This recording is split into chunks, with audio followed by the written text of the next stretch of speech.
Good day. Hope everyone is having a great day.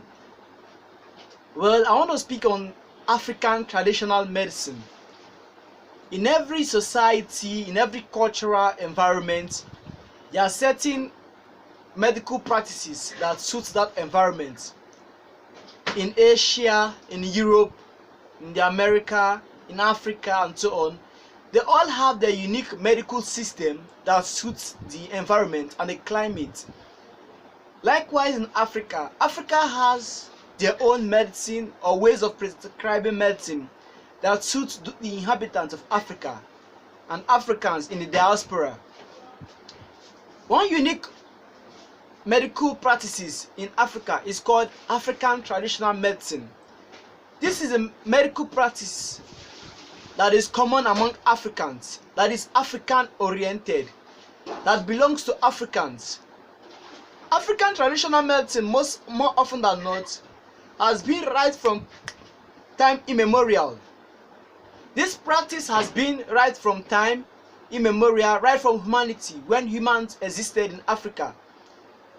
Such practices helped in ensuring that women give birth through the right process. Children from birth are taken care of because of the right medical facilities or practices that existed. Also, the diet need of children, adults, and so on were provided through African traditional medicine.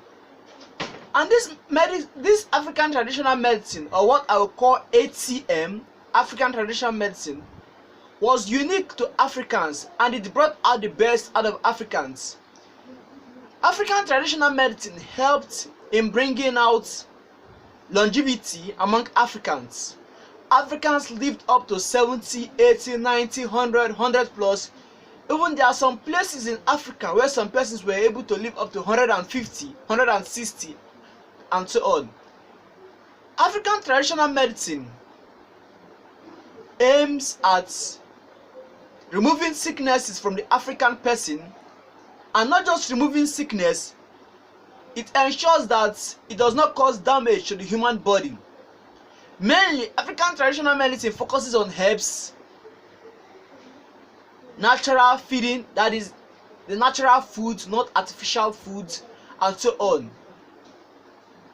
When the Greeks came, the likes of Plato and Aristotle, when they came to the Egyptian mystery school, they noticed that African traditional medicine was so strong in Africa, it brought out the best in Africa. For instance, the ancient Egyptian pyramids. How can any human at this present 21st century build such wonderful pyramid, such wonderful ambience? This was because we had our own medical ways of doing things, and whenever we are sick or we are not strong, these medicines that are unique to Africans brought out the best in Africans. So because of this, the Greeks who came to Africa noticed this, stole some of the ideas, developed it in Greeks, and in a way tried to paint our own unique African traditional medicine as wrong, as bad, and it is not helpful, it is not useful. But what you notice is this: they developed their medicine from ours, taking what was normally ours, developed it and claimed that was the best. And this is what we find in the 21st century medicine, where those who partake in African traditional medicine are seen as evildoers, are seen as wrongdoers, saying that it does not help them. But what we have noticed is most Western medicines do not help the human body. If it cures a sickness, it brings other sickness. Let me use the Yorubas, which are found in Western Africa, particularly in Nigeria. Most Yorubas partake in African traditional medicine. They believe this medicine is very helpful to them. That is why they partake in this medicine. And this medicine has helped the Yorubas to live long, very strong. An 80-year-old Yoruba cannot be compared to most other women in various parts of the world. A woman who is 80 years old in the Yoruba setting, she is very strong. She can go to the farm, work from morning to night. She will not feel tired. She will carry heavy logs of wood on her head with the strength in her. This is so because of she partakes in African traditional medicine. That is the use of herbs to cure various sicknesses like fever, malaria, headaches, and so on. And this is what we as Africans, be in the diaspora and in Africa's continent, should practice and engage in this medicine because it's very helpful. It is unique to us. It brings out the best in us, and it brings out that which is African in us.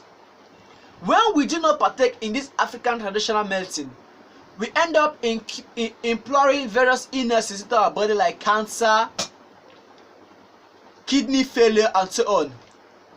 Those who partake in African traditional medicine hardly complain of kidney failure or cancer because the medical practices that are being done by most Westerners are aimed at wrecking billions from Africans. And this is what we see in the present day Africa.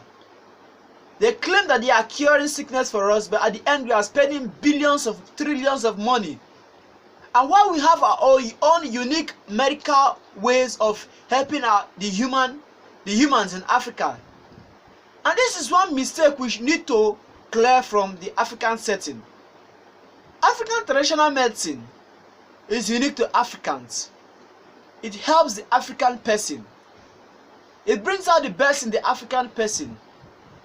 It does not cure one sickness and bring another. Those who partake in African traditional medicine, like I used the Yorubas, you can hardly hear of a Yoruba woman dying of cancer. A Yoruba woman will be 100 years old and she will be very strong. A Yoruba man will be 100 years old and he will be very strong. He will do that in which someone in his 30s or 40s cannot do. And this was the secret of the Egyptians. They were able to notice that the African traditional medicine was so strong, and they used this to develop the human person. That is why they were able to engage in gigantic projects. And this is the same trend that the Asians are following. And that is why I'm encouraging us as Africans to go to this African traditional medicine, because it is unique to us. It helps us and build a better person in us. Thanks very much.